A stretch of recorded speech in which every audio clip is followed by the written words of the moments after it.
Hey guys, in this video I'm going to show you how to make table of contents in LibreOffice Writer. So I have this file right here, and the first thing that we're going to do is basically change the styles here of the paragraphs, the titles, and the heading.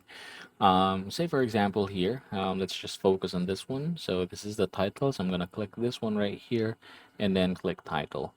Now for the chapter 1, I'm going to go ahead and click this and choose heading 1. Now let's go to heading or chapter 2. Let's go ahead and assign that heading 1.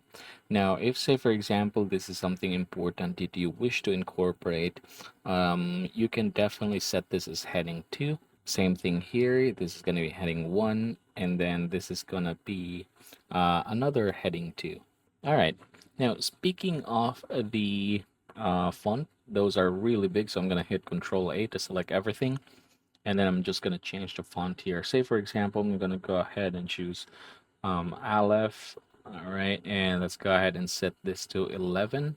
Okay, that should be enough. Now from here, I'm going to hit the title and then hit Control Enter. Go back here at the top, and then I'm going to click Insert, Table of Contents, click this, and then I'm just going to hit OK. And there you go. So that's a table of contents, chapter 1, chapter 2, and then down below is the observation or the heading 2, chapter 3, heading 1, and then another heading 2. So yeah, that is basically how you're going to insert table of contents here in LibreOffice.